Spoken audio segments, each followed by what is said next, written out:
रात्रि क्लास चल रहा था 16/5/1967।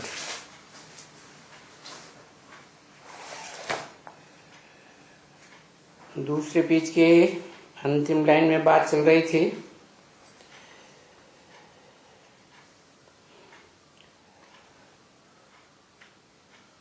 कि कोई नहीं समझते हैं तो भी किसको समझाना होता है, उनको एकदम फट से बोलो कि परमपिता परमात्मा की पहचान बताओ कि इनसे तुम्हारा क्या संबंध है।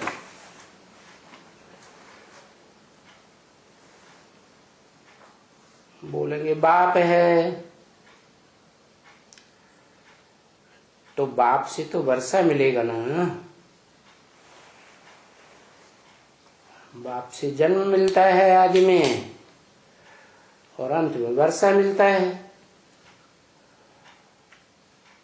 और ये तो बेहद का बाप है ना, हद का बाप हद की प्रॉपर्टी देगा, और ये बेहद का बाप तो बरोबर स्वर्ग का वर्षा देगा ना। अंग्रेजों में गाया हुआ है ना, हेवनली गॉड फादर। और वो हेवनली गॉड फादर कहता भी क्या है, आ करके कहता है बच्चे, अब देह सहित देह के जो भी तुम्हारे संबंध हैं उनको छोड़ करके अपन को आत्मा निश्चय करो।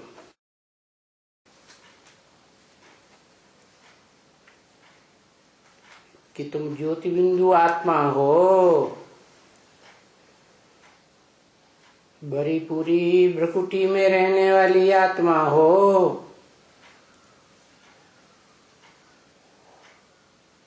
अभी देहभान को छोड़ो और देही अभिमानी बनो। देही माना ही आत्मा, देह को धारण करने वाली। देही अभिमानी बनो और मेरे को याद करो।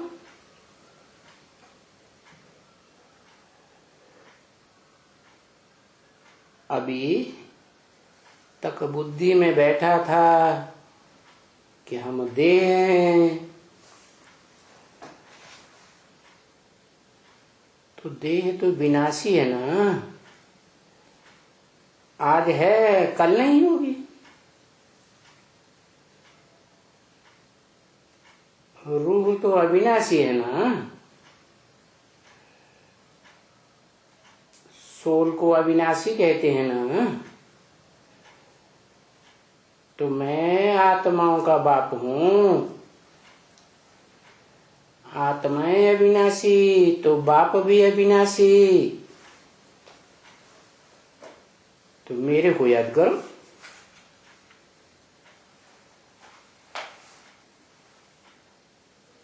तुम्हारे जो धर्म पिताएं हैं वो भी देह अभिमानी, देह की इंद्रियों का आचरण करना सिखाया।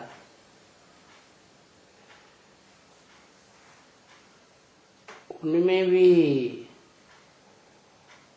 जो भ्रष्ट कर्म करने वाली भ्रष्ट इंद्रियां हैं उनका आचरण करना सिखाया।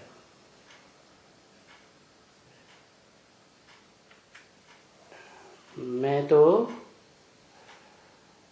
आत्मा हूं ना, मुझे सुप्रीम सोल को देह तो नहीं है ना, अपनी देह नहीं है,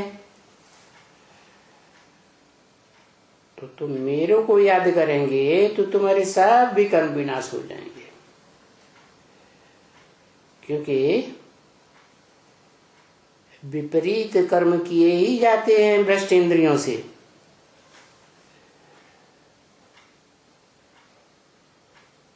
किसके विपरीत? जो आत्माओं के बाप ने बताया रास्ता, गीता ज्ञान का रास्ता, आत्मिक स्थिति में रहने का रास्ता, स्वधर्म में टिकने का रास्ता, उससे विपरीत चले गए। अभी अपन को आत्मा समझ, आत्मा के बाप को याद करेंगे तो देह से किए हुए जो भी विपरीत कर्म हैं वो सब नष्ट हो जाएंगे और सब कोई वर्षा लेंगे। आत्माओं के बाप से आत्मा बनेंगे, आत्मिक स्थिति में टिकेंगे तो वर्षा लेंगे। बाकी कोई कम टिकते हैं, कोई जास्ती टिकते हैं, ये तो अपने अपने पुरुषार्थ के ऊपर है। पुरुषार्थ माना ही शरीर रूपी पुरी में शयन करने वाली जो आत्मा है, उस आत्मा के लिए जो प्रयास किया जाए, प्रयत्न किया जाए, देह के लिए नहीं, देह की प्राप्ति के लिए नहीं। देह इसी जन्म में खत्म हो जाएगी और आत्मा सदाकाल रहेगी। तो ये सदाकाल की प्राप्ति का पुरुषार्थ करना है। फिर जितना जो श्रीमत पर चलते रहेंगे, कदम कदम पर चलते रहेंगे, वो तो धोखा नहीं खाएंगे। एक कदम पर श्रीमत पर चलेंगे, दूसरा कदम उठाएंगे, परमत पर चलेंगे, मनोमत पर चलेंगे तो धोखा खा जाएंगे। अभी 2500 साल से जब से ये देह अभिमानी धर्म पिताएं आए, इन्होंने देह भान के कर्म करना सिखाए तो धोखा ही खाते आए हो ना, नीचे ही गिरते आए हो ना। तो रिस्पॉन्सिबल बन जाते हैं। जिन्होंने धोखा खिलाया वो भी रिस्पॉन्सिबल बनते हैं। जो बार बार जन्म जन्मांतर धोखा खाते आए हैं वो भी रिस्पॉन्सिबल बनते हैं। ये है कि श्रेष्ठ ते श्रेष्ठ है इस सृष्टि रूपी रंगमंच पर कौन है, उस मनुष्य सृष्टि के हीरो पाठधारी को पहचानो, उस श्रेष्ठ ते श्रेष्ठ की मत पर चलो तो तुम्हारे पाप नहीं होंगे। क्योंकि वो जो श्रेष्ठ ते श्रेष्ठ बनता है वो मेरी मत पर ही बनता है, नहीं तो औरों के संग के रंग में आने से गिरता है। और यहां तो बाप के साथ धर्मराज भी है, धारणाओं का राजा।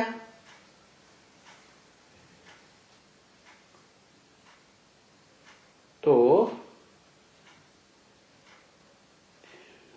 मेरे हाथ में है धर्मराज, मेरा राइट हैंड है। क्या राइट हैंड माने अच्छे से काम करने वाला। तो वो देखते हैं, धर्मराज देखते हैं, ऐसे नहीं समझना कि अभी नहीं देखते हैं।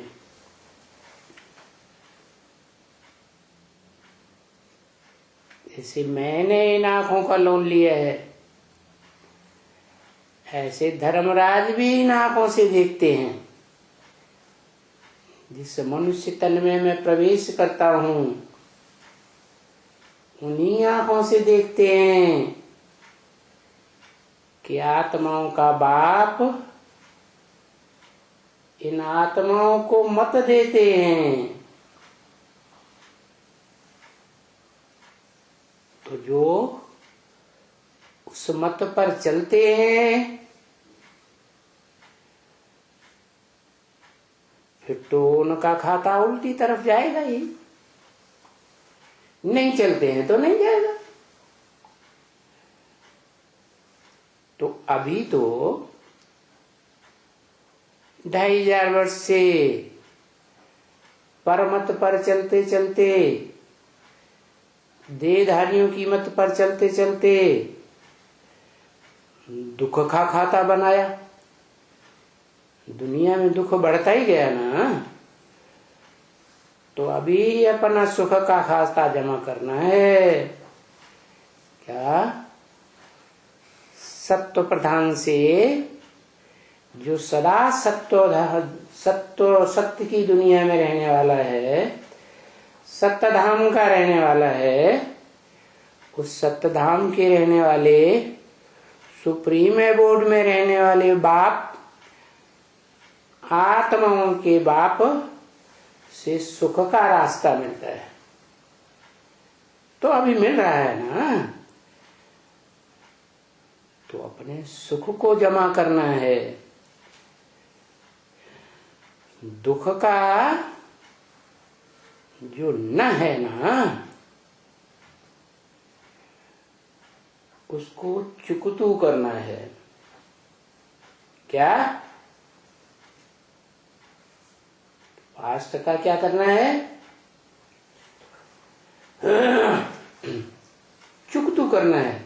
पास्ट में जो पाप कर्म हुए हैं मनमत पर चलने से और देहधारी मनुष्यों की परमत पर चलने से, उन पाप के खाते को चुकतू करना है। कैसे करेंगे? एक की मत पर चलने से चुकतू होगा। एक है सच्चा ज्ञान देने वाला, बाकी इस दुनिया में है सब अज्ञान अंधकार में ले जाने वाले। तो मैं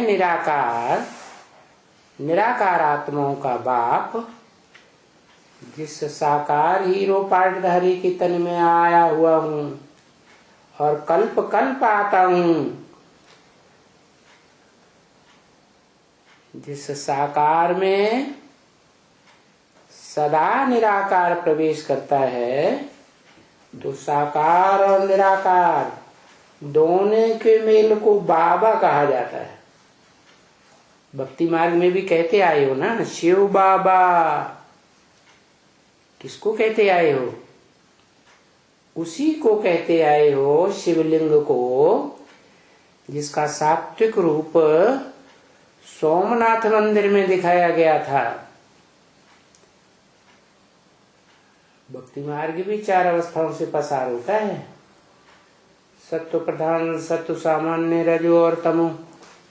तो जो शिवलिंग की पूजा हुई है, द्वापर के आदि में सात्विक रूप पूजा जाता था, क्योंकि उसमें स्पष्ट रूप से आत्मिक स्थिति की यादगार हीरा दिखाया गया, जो स्वयं प्रकाशित है, ज्योतिर्मय और निराकार की यादगार। निराकार आत्माओं के बाप, निराकार शिव को याद किया, तो जिसने अव्वल नंबर में याद किया वो बाप समान बन जाता है, शिव समान बन जाता है। इसलिए शिव का नाम उस शरीरधारी कहो, मूर्तिमान कहो, शंकर के साथ जोड़ा जाता है। उसको तुम कहते आए हो 2500 वर्ष से भक्ति मार्ग में शिव बाबा, अर्थात उसमें निराकार ज्योति है, बिंदु के रूप में, जो हीरे के रूप में दिखाया, क्योंकि वो हीरो पार्टधारी भी है। मनुष्य सृष्टि पर भले गुप्त पार्ट बजाता है, कोई पहचान नहीं पाता, फिर भी सब पार्टधारियों के बीच में श्रेष्ठ ते श्रेष्ठ जन्म जन्मांतर पार्ट बजाने वाला है, तो वो हीरा उसी की यादगार है। बाकी शिव क्यों कहते हैं? इसलिए कहते हैं कि मेरा तो विरुद्ध है, मैं जब इस सृष्टि पर आऊंगा तो तुम आत्मा रूपी बच्चों को नंबरवार आप समान बना के जाऊंगा। तो जो अव्वल नंबर में मेरे समान निराकारी स्टेज वाला बनता है, निराकारी का मतलब है नो संकल्प एट ऑल, सिवाय शिव ज्योति बिंदु की याद के। इसलिए गीता में भी कहा है, नहीं असन्यस्त संकल्पो योगी भवति कश्चन। ये कैसे हो सकता है कि जिसने अपने समस्त संकल्पों को त्याग नहीं किया है उसे योगी नहीं कहा जा सकता? क्या अपने सारे संकल्प जो जन्म जन्मांतर एक के संकल्प न मिले दूसरे से, वो सारे संकल्पों को एक श्रेष्ठ ते श्रेष्ठ हीरो पार्टधारी के संकल्प में तिरोहित कर देना। जैसे समंदर से एक चुल्लू पानी लिया जाए और उसे उसी में मिला दिया जाए, तो वो क्या कहा जाएगा? सागर हो गया ना। तो बाबा की मत पर चलने से तुम्हारे पाप भस्म हो जाएंगे, क्योंकि जिस साकार को तुम बाबा कहते हो, जिसकी यादगार शिवलिंग बनाई जाती है, जो शिवलिंग भक्ति मार्ग में 2500 साल से सारी दुनिया में, भारत के तो गांव गांव शहर शहर में यादगार बनी हुई है, दुनिया में खुदाइयां हुई हैं, उनमें सबसे पुरानी लिंग मूर्ति ही मिली है। तो वो सार्वभौम मूर्ति संसार में वही भगवान के प्रैक्टिकल पार्ट की यादगार है। उसमें जो लिंग है, कहा जाता है शिवलिंग, लेकिन मेरा नाम शिव है, मेरा नाम कभी बदलता नहीं, मेरी आत्मा का ही नाम शिव है। तुम बच्चे भी आत्मा हो, लेकिन तुम्हारी आत्मा का नाम नहीं होता, क्योंकि तुम तो शरीर से जन्म लेकर जन्म जन्मांतर पाठ बजाते आए, इसलिए तुम सबके शरीरों का नाम पड़ता है। और उस शरीर से जैसे काम करते वैसी यादगार शास्त्रों में तुम्हारा नाम पड़ा। तो जो शिवलिंग नाम पड़ा हुआ है वो शिव का लिंग नहीं है। शिव को तो शरीर रूपी इंद्रियां होती ही नहीं,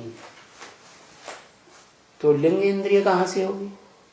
हाँ, शिव समान 100% जो निराकारी बनता है पुरुषार्थ करके, उसके लिए कहा जाता है शिवलिंग।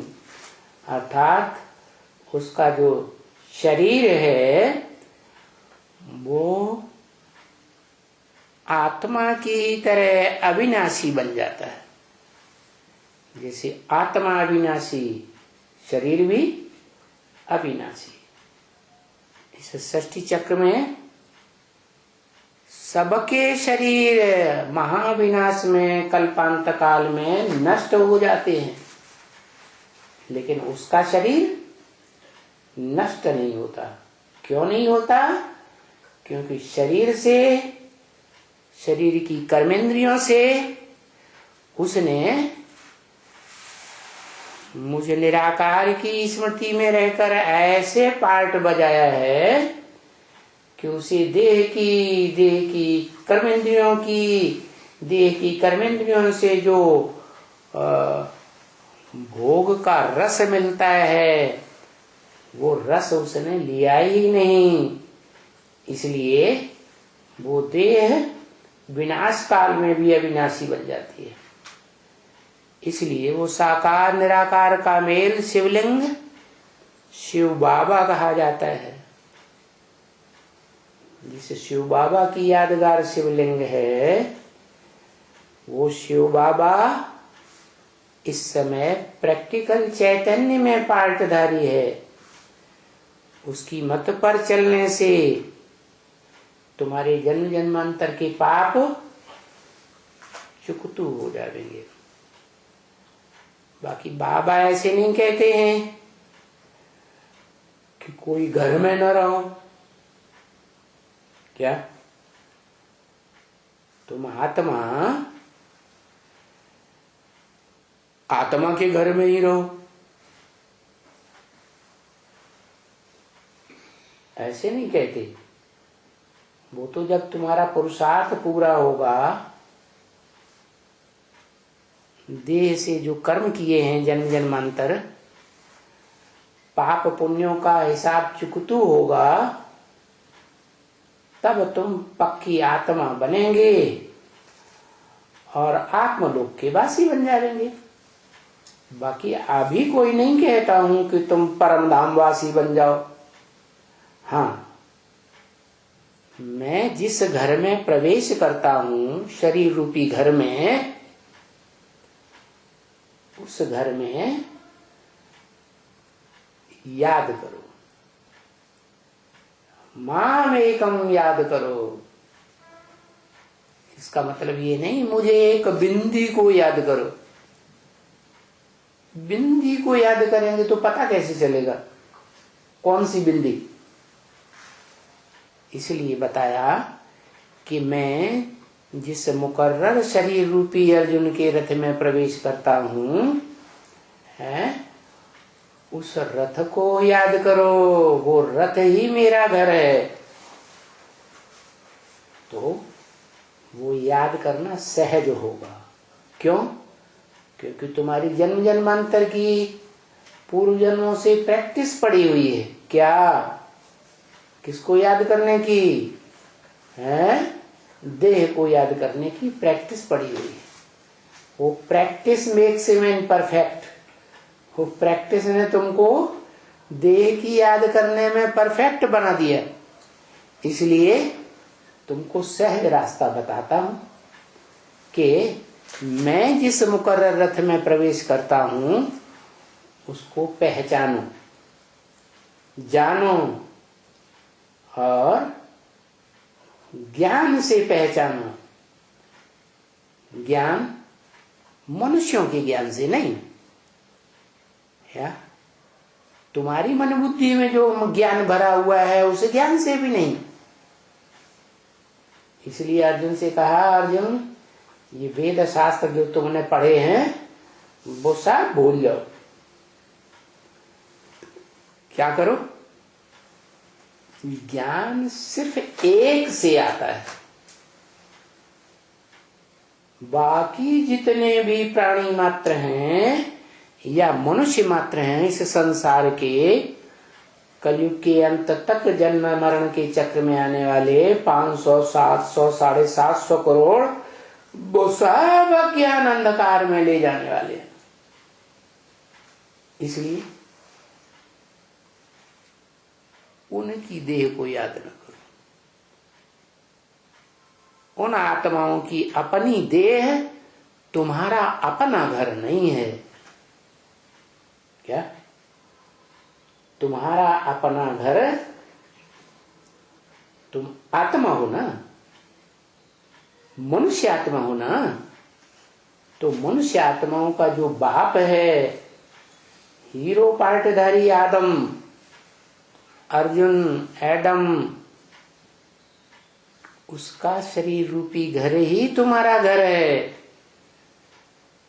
क्या उसकी याद में तल्लीन हो जाओ, एकाकार हो जाओ, मन मना भव। गीता में आया है ना, मेरे मन में समा जा। तो निराकार शिव को तो मन ही नहीं है, उसको मनन चिंतन मंथन करने की दरकार ही नहीं है, वो तो ऑलरेडी त्रिकालदर्शी है।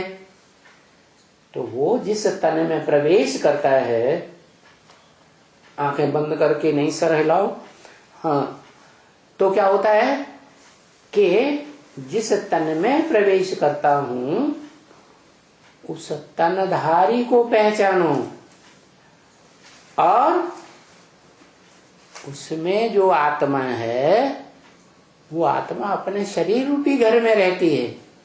वो शरीर रूपी घर भी अविनाशी है। इस सृष्टि रूपी रंगमंच पर सारे ही प्राणी मात्र के शरीर, मनुष्य मात्र के शरीर भस्म हो जाने वाले हैं। वो अविनाशी शरीरधारी है। आत्मा तो अविनाशी है ही, लेकिन शरीर भी अविनाशी है। तो अविनाशी को याद करेंगे तो विनाशी बनेंगे कि अविनाशी है? अविनाशी ही बनेंगे।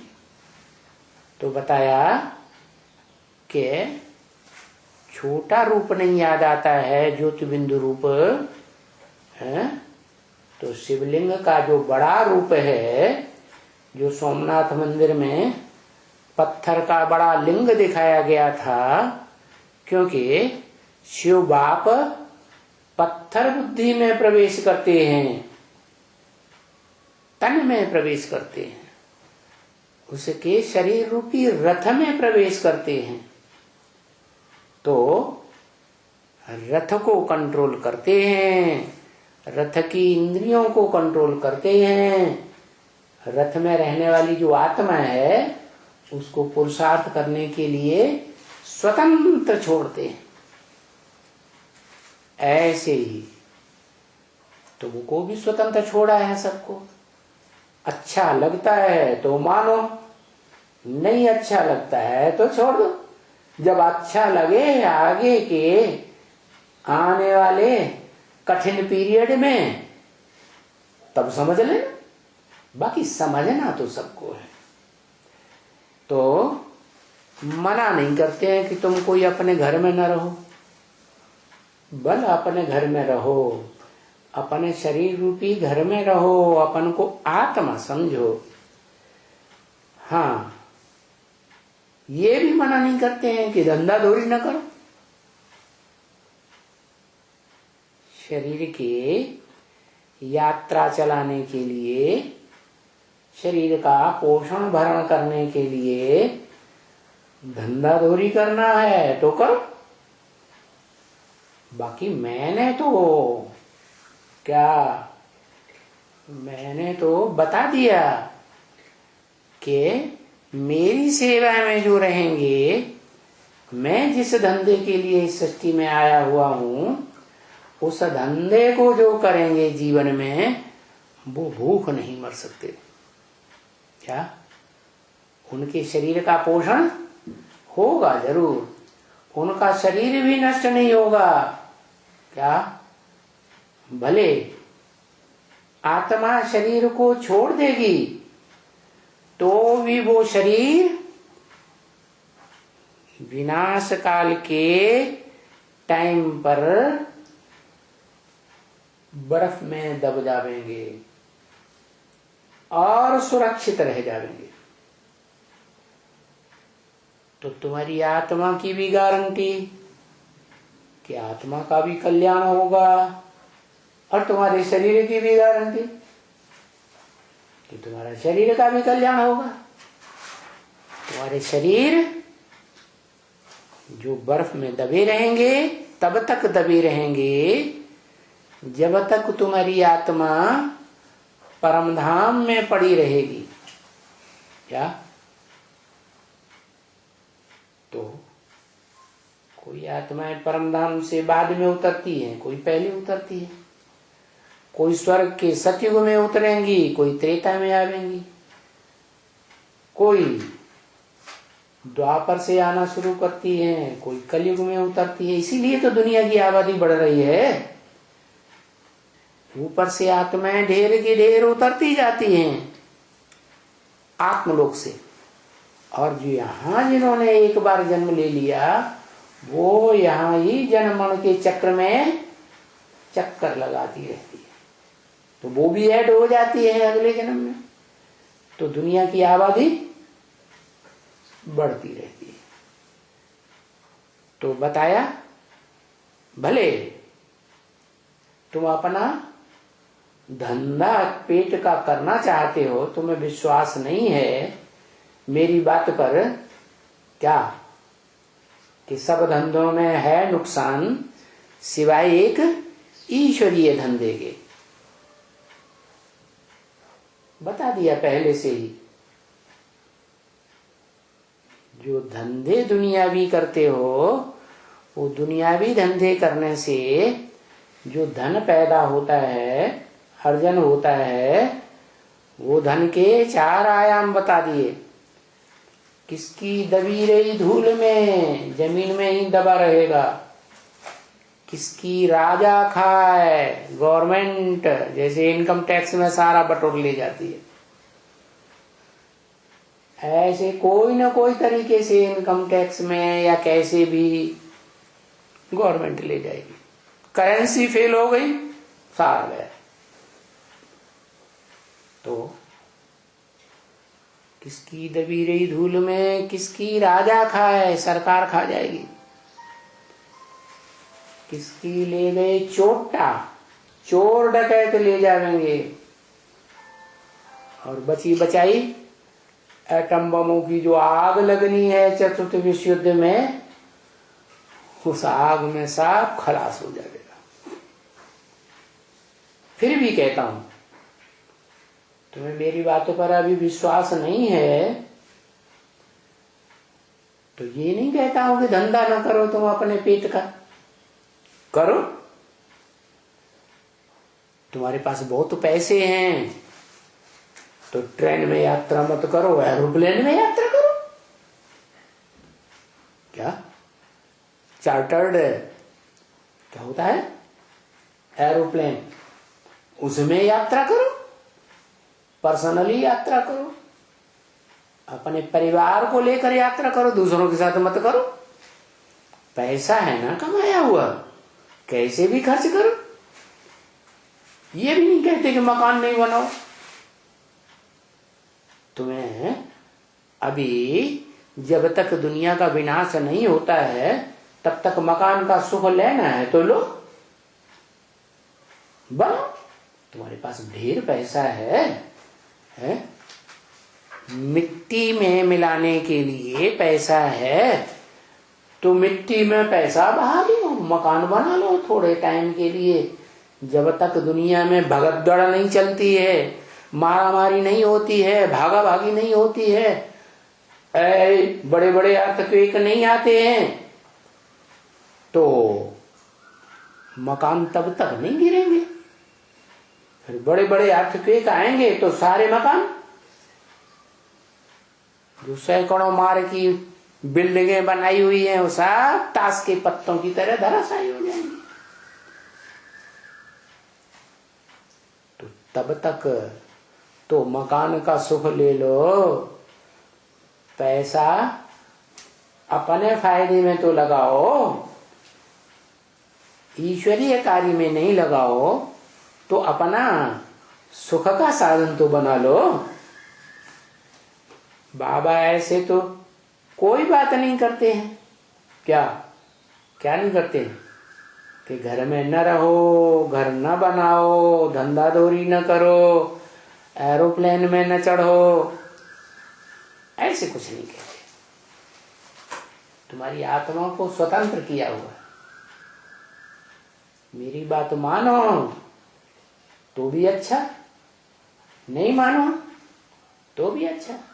अब जो जितना करेगा हिम्मत उतना प्राप्ति करेगा। हिम्मते बच्चे, मुसलमान कहते हैं ना, मदद ए खुदा। तो सिर्फ बाप कहते हैं कि बाप से है पूछो। क्या कहते हैं? कहने वाले है कौन है? कहते कौन है? हैं? आत्माओं का बाप शिव कहते हैं मुकर्रर रथ से। क्या कहते हैं? बाप से पूछो। कौन से बाप से पूछो? है? जिस साकार तन में मैं आया हुआ हूं उस मनुष्य सृष्टि के बाप से पूछो। उस बाप का बने हो। कौन से बाप का बने हो? साकारी सो निराकारी। क्या झगड़ा चलता है ना दुनिया में कि भगवान साकार है, भगवान निराकार है। भारतवासी कहते हैं भगवान साकार है, विदेशी लोग कहते हैं नहीं भगवान निराकार है, विधर्मी आत्माएं भी कहती हैं भगवान निराकार है। ये झगड़े की बात ही नहीं है। असली बात यह है निराकार और साकार दोनों एक ही शरीर में काम करते हैं। हाँ, थोड़ी आत्माएं जो देव आत्माएं हैं वो उस साकार सो निराकार को पहचान लेती है, और बाकी ढेर की ढेर आत्माएं उस निराकार सो साकार तन में आए हुए को पूरा नहीं पहचान पाती। अनिश्चय बुद्धि बन जाती है, निश्चय पैदा नहीं कर पाती। इसलिए वो कहती है निराकार है। तो इसलिए बताते हैं कि जिस मनुष्य सृष्टि के बाप के बने हो बच्चे, उसको पहचाना है कि यह आदम है, सृष्टि का आदि पुरुष है। स्वर्ग की दुनिया में देवताओं के बीच में आदि देव है। तो उस बाप के बने हो पहचान कर तो उस बाप से पूछो क्या ये धंधा करें, घर में रहें या न रहें, है एरोप्लेन में चढ़ें या न चढ़ें, उससे पूछो। मैंने तो जो मत देनी है सो ब्रह्मा मुख से दे दी। अब तुम्हारी इच्छा, मकान बनाना है मकान बनाओ। मैं तो बताता हूं कि विनाश सामने खड़ा है मकान वकान कुछ भी नहीं रहेगा। तो बाप से पूछो क्या करना है क्या नहीं करना है, ये काम करें या नहीं करें। ये काम करने में कोई धोखा तो नहीं मिलेगा। तो बाप बतावेंगे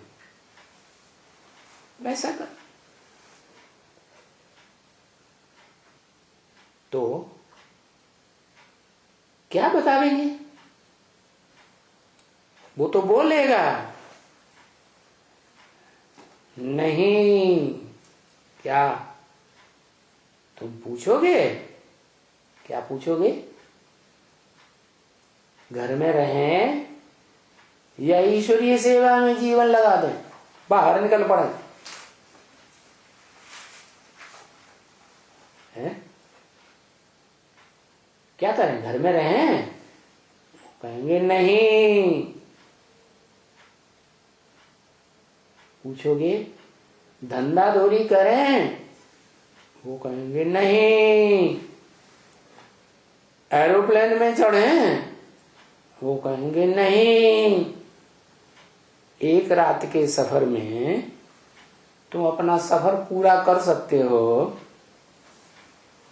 तो एरोप्लेन में चढ़ने की क्या दरकार? ट्रेन में नींद भी हो जाएगी, शरीर को आराम भी मिल जाएगा और पैसे की भी बचत हो जाएगी। तो बाप तो कहेंगे कि जो पैसा बचेगा वो ईश्वरीय सेवा में लगाओ। ईश्वरीय सेवा में लगाएंगे तो विश्व का कल्याण होगा। होगा या नहीं होगा? विश्व की आत्माओं का कल्याण होगा तो तुम्हारा जन्म जन्मांतर सुखाला बनेगा। तो बाप तो मना ही करेंगे। बाकी ये जो तुम्हारी ब्रह्मा, बड़ी माँ अम्मा है ना, इससे पूछेंगे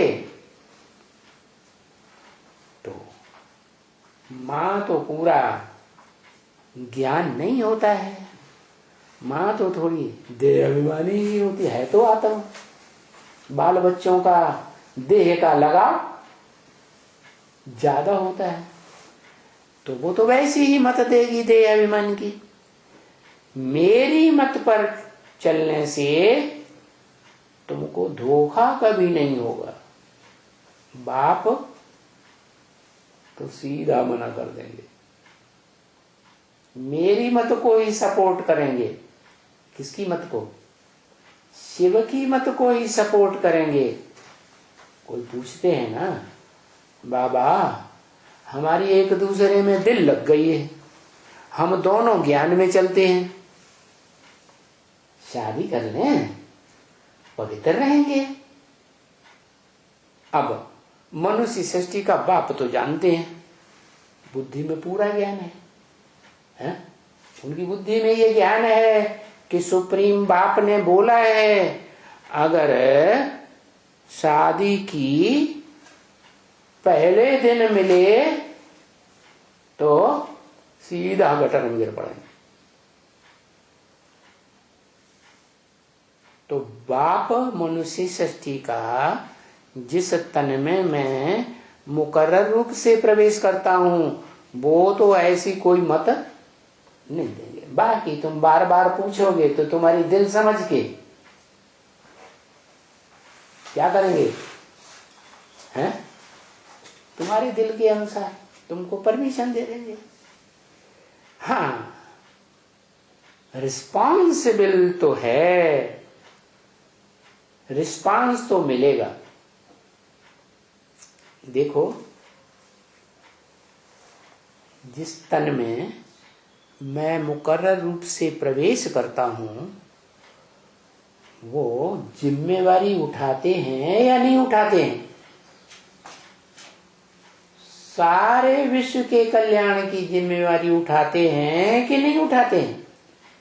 उठाते हैं। अच्छा, अभी टाइम तो हो गया,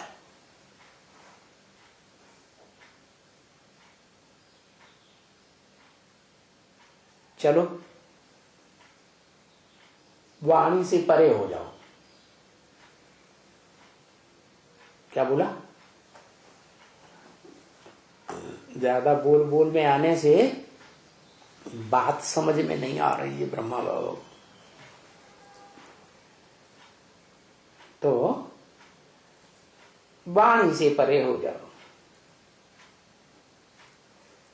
तुम यहां आए हो वाणी सुनने के लिए,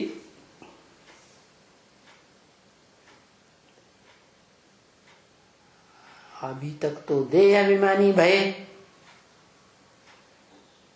अब बाप बताते हैं कि अपन को आत्मा समझ, मुझे आत्मा के बाप को याद करो, पहचान कर कि मैं किस मुकर्रर रथ में प्रैक्टिकल पार्ट बजा रहा हूं।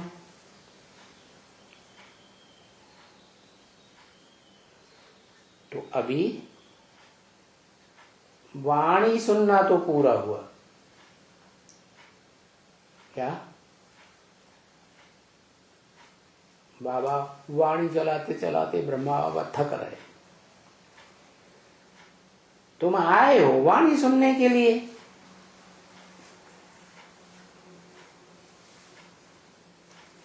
अभी आत्माभिमानी बनो, बाप को याद करो, और कोई तकलीफ तो नहीं देते हैं क्या? तुम जो हो सो याद करो। बताया तुम देह नहीं हो, विनाशी नहीं हो। देह तो विनाशी होती है, तुम तो अविनाशी आत्मा हो। तो जो हो सो याद करो।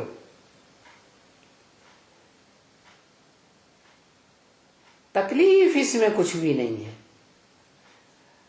और अविनाशी आत्मा के बाप को याद करो,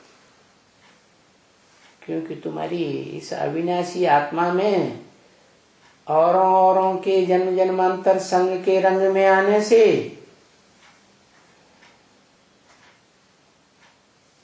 क्या होता है? संग का रंग लगने से आत्मा पतित बन गई।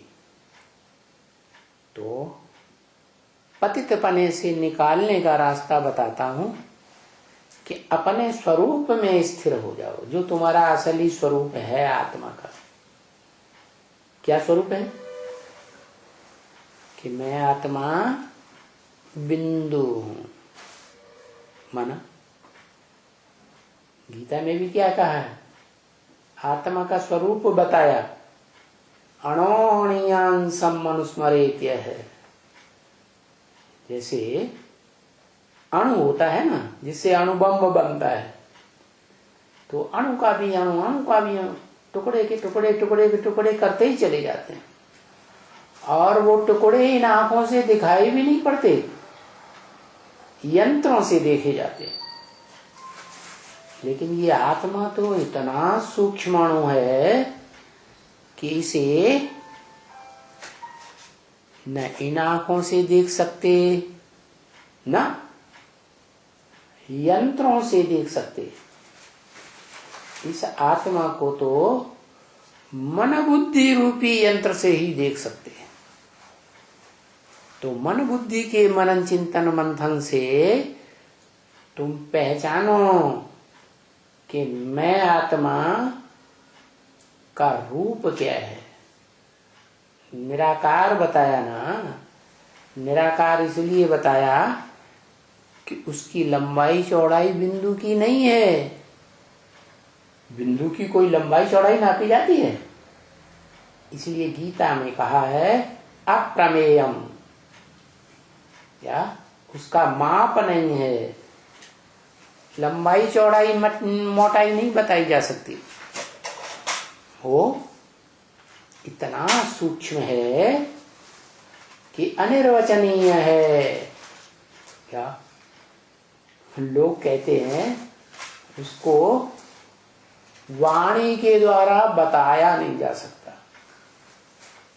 हाँ, प्रैक्टिस करके योगाभ्यास की उसका अनुभव किया जा सकता है। अचिंत्य है, वो इतना सूक्ष्म है आत्मा, अणुरूप, कि उसका चिंतन भी नहीं किया जा सकता। हाँ, वो सुप्रीम सोल जिस तन में मुकर्रर रूप से प्रवेश करता है, उसके जन्म जन्मांतर का चिंतन कर सकते हैं, उसके इस जीवन कहानी का भी चिंतन कर सकते हैं। बाकी आत्मा तो अचिंत्य है। क्या? हाँ, ईश्वरीय ज्ञान के द्वारा, ज्ञान की मनन चिंतन मंथन की गहराई में जाकर के वो आत्मा रूपी जो रिकॉर्ड है, उसके अनेक जन्मों का जो पार्ट भरा हुआ है, वो जान सकते हैं। तो कहते हैं देही अभिमानी बनो, प्रैक्टिस करो आत्मा की, आत्मिक स्थिति में टिकने की। बाप को याद करो। तो ठीक है कि पूर्व जन्म के पाप कर्म हैं, देहधारियों के साथ दुख देने का पाप किया है, सुख भी भोगा है, तो वो सुख दुख के हिसाब किताब याद तो बार बार जरूर आवेंगे। फिर भी बात बुद्धि में बैठी है सच्चाई की, तो बाप को याद करो कि षष्ठी रूपी रंगमंच पर 100% सच्चा पार्ट बजाने वाला पार्टधारी आत्मा कौन है, उसको पहचानो। मैं आकर ब्रह्मा के मुख से उसकी पहचान देता हूं, लेकिन ब्रह्मा ही नहीं पहचान पाता। पहचान पाता है तो प्रश्न करते हैं ब्रह्मा की वाणी में कि ब्रह्मा का बाप कौन? क्या त्रिमूर्ति शिव कहते हैं ना, तो 3 मूर्तियों में शिव कौन? 3 मूर्तियों में कोई शिव है या उससे अलग है? अगर अलग है शिव, तो फिर उसकी 3 मूर्तियां कहां से आ गई? फिर त्रिमूर्ति शिव क्यों कहते? इसे साबित होता है कि जिस मुकर्रर रथ में प्रवेश करके पार्ट बजाते हैं, वो मुकर्रर रथ में एक मूर्ति है सर्वोपरि, जो तुम बच्चों को दिखाया है सूक्ष्म वतन की 3 पुरियों में। नीचे की पुरी में ब्रह्मापुरी, बीच में विष्णुपुरी, ऊपर की पुरी में शंकरपुरी। तो ब्रह्मा का, विष्णु का,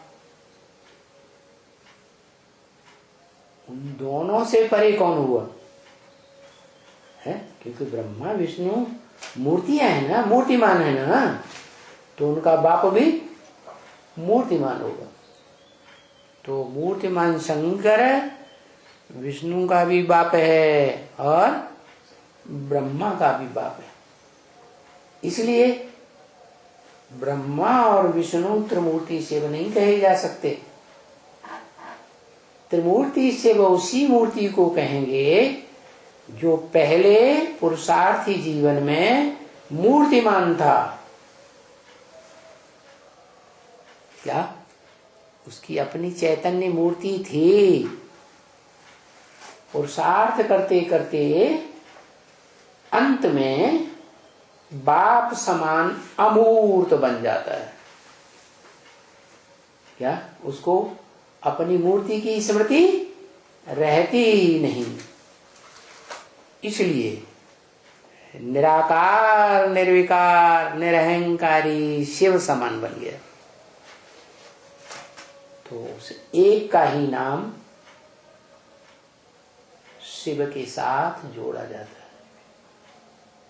कोई देवता का नाम नहीं जोड़ा जाता सिवाय महादेव शंकर के। कोई मनुष्य आत्मा का नाम नहीं जोड़ा जाता। कोई राक्षसी आत्मा का भी नाम नहीं जोड़ा जाता शिव के साथ। एक ही शंकर का नाम जोड़ा जाता है, जिसको चित्रों में प्रायः करके याद में बैठा हुआ दिखाया जाता है। तो उसकी याद की ही बलिहारी है क्या, जिसको कहा जाता है योग बल। वो उस योग बल की ताकत से ही विश्व की बादशाही लेता है। क्या ऐसे नहीं कि ज्ञान की ताकत से विश्व की बादशाही ले लेता है? नहीं, दिव्य गुणों की, देवताओं गुणों की धारणा से विश्व की बादशाही ले लेता है। ऐसा होता तो जो दिव्य गुण धारण करने वाले देवताएं हैं, 16 कला संपूर्ण कृष्ण या नारायण सतयुग का, वो भी बन जाता। निराकारी, निर्विकारी, निरहंकारी, बाप समान।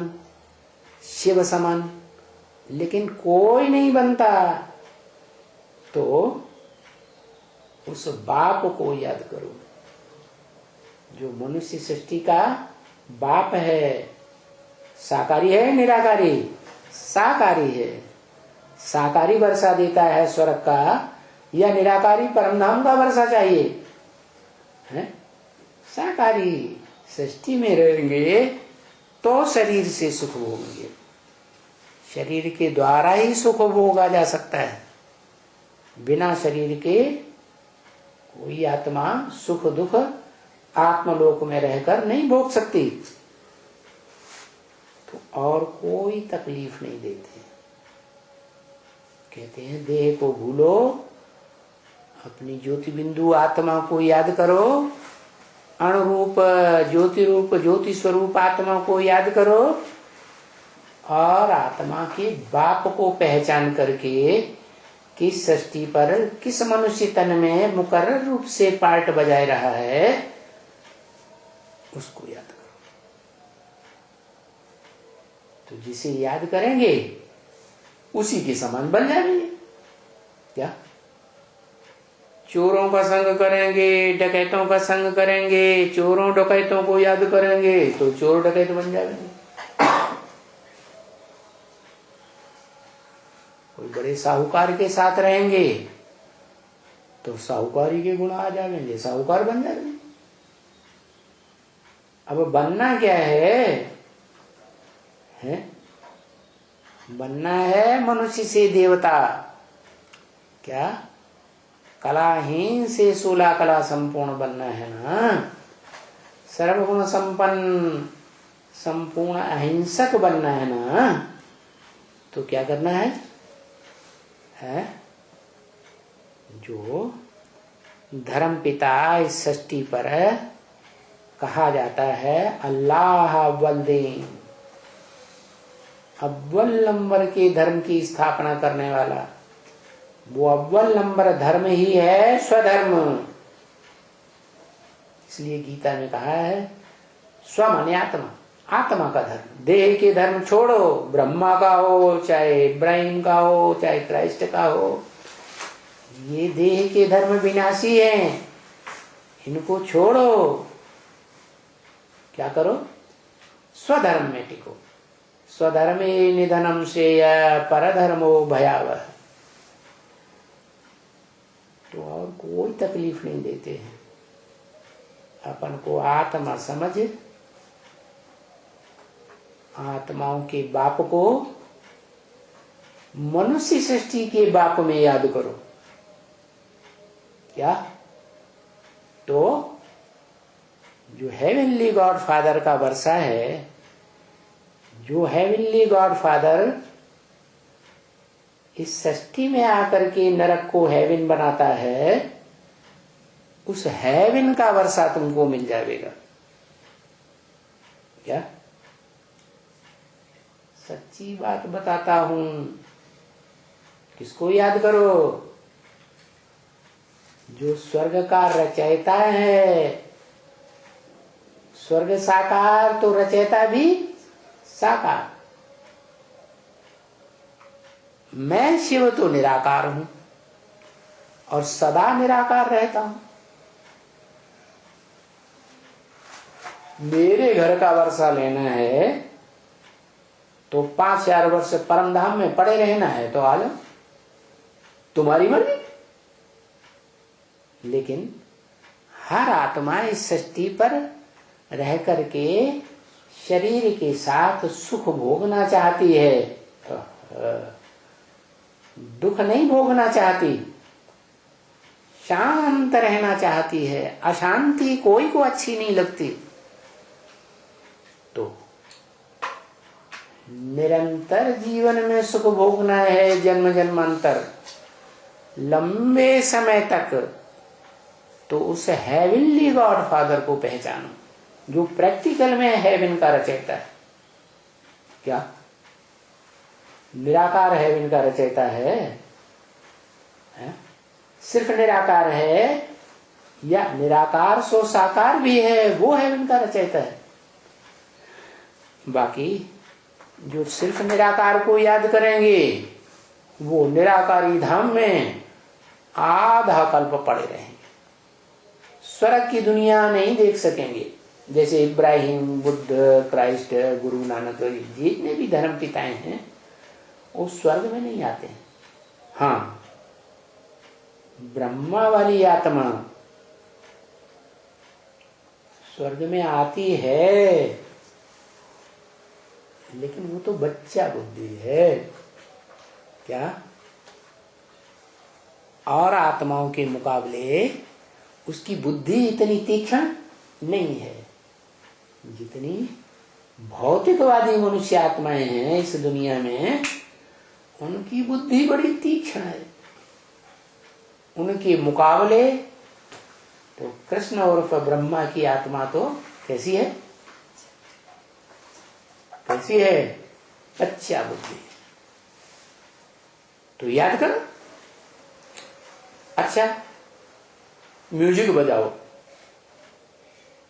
मीठी सी कीले, ज्ञान सितारों प्रति माता पिता का, जिससे सुख घनेरे मिलने हैं, पुरुषार्थ करने से मिलेंगे। ठीक है ना? ऐसे माता पिता का दिल व जान, सिक व प्रेम से मीठे बच्चों को याद, प्यार और गुड नाइट। ओम शांति।